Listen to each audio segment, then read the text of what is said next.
आप डर जाते हैं, भयभीत हो जाते हैं। जब भी आप किसी पंडित जी या फिर गुरु जी के पास जाते हैं, वो आपको बताते हैं कि आपकी कुंडली में काल सर्प दोष है, तो आप बहुत डर जाते हैं।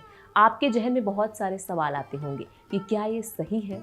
क्या सच में काल सर्प दोष कुंडली में होता है? आपके इन हर सवालों का जवाब आज आपको मिलेगा, क्योंकि हमारे साथ देश के जाने माने ज्योतिषाचार्य आचार्य किशन महेश्वरी जी हैं। महेश्वरी जी, सबसे पहले राम राम। सावन का पवित्र महीना चल रहा है, ऐसे में जो लोग काल सर्प दोष से परेशान रहते हैं, हमारे दर्शकों को सबसे पहले आप ये बताइए कि क्या ये सच है कि काल सर्प दोष होता है कुंडली में, और यदि होता है तो इससे क्या सावन में ऐसा क्या करें कि इससे जो है निजात पाएं, जिनकी कुंडली में काल सर्प दोष है। इसके बारे में वो सब चीज़ बताइए जिससे जो हमारे दर्शक हैं वो परेशान हैं।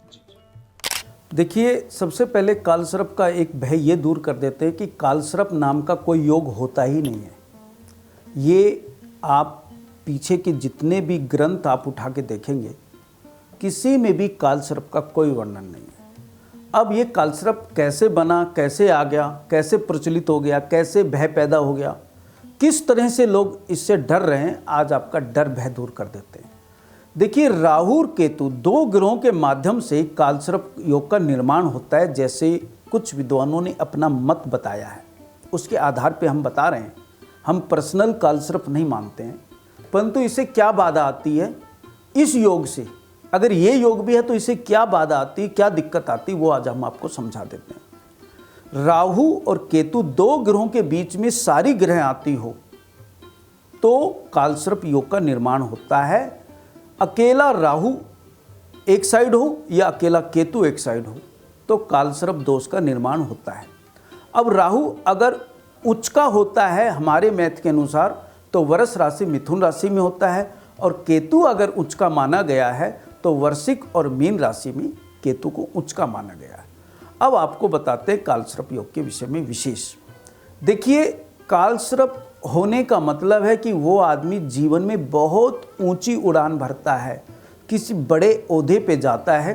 मैंने काफ़ी बड़े उच्च ओहदे पे बैठे हुए व्यक्तियों की कुंडली में इस कालसर्प को नज़दीक से देखा है, और देखिए वो कहाँ पहुँच गए।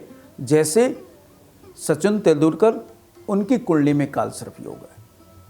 आपको बताते हैं APJ अब्दुल कलाम जी की कुंडली में कालसर्प योग था। आपको और बता देते हैं कि भारत की जन्म कुंडली में भी कालसर्प योग का निर्माण होता है, और काफ़ी मिनिस्टर और काफ़ी IAS IPS की कुंडली में भी कालसर्प योग का निर्माण होता है, जो वो कहीं की मारी कहीं पहुंच जाते हैं। अब आपको इसका, अगर आपके मन में भय है और आपको किसी ने भी भय पैदा कर रखा है कि इसकी शांति कैसे हो, तो बहुत पावन पवित्र सावन के महीने में आपको एक अद्भुत उपाय बताते हैं, जिससे कि आपका कालसर्प दोष की शांति का ओरिजिनल उपाय आपको प्राप्त होगा। देखिए, सबसे पहले आप क्या करें, प्रत्येक दिन सावन के महीने में 30 दिन लगातार दुर्वा घास ले लीजिए, और ये दो जगह दुर्वा घास 2 कटोरी में आपको रखना है। एक कटोरी में दुर्वा घास जिसमें रखोगे उसमें 2 चम्मच दूध डाल दीजिए, और दूसरी कटोरी में जहाँ दुर्वा घास रखी है उसमें आप थोड़ी सी 1 चुटकी हल्दी और थोड़ा सा मधुरस यानी शहद डाल दीजिए। आप किसी भी शिव मंदिर में जाइए और उनका शिवजी पार्वती जी का गठजोड़ा बना के कलावा से जल अभिषेक करें, दूध से अभिषेक करें, शहद से करें, गन्ने के रस से करें, और पंचामृत से स्नान कराएं बाबा को, यानी अभिषेक करें पूरी श्रद्धापूर्वक। वहीं पे जो दुर्वा घास ले गए हो 2 कटोरी में, दूध वाली दुर्वा घास आप शिवलिंग पे भेंट कर दीजिए, और शहद वाली दुर्वा घास आप गणेश जी को भेंट कर दीजिए। गणेश जी क्या है? केतु, और दुर्वा घास क्या है? शिवलिंग पे राहु।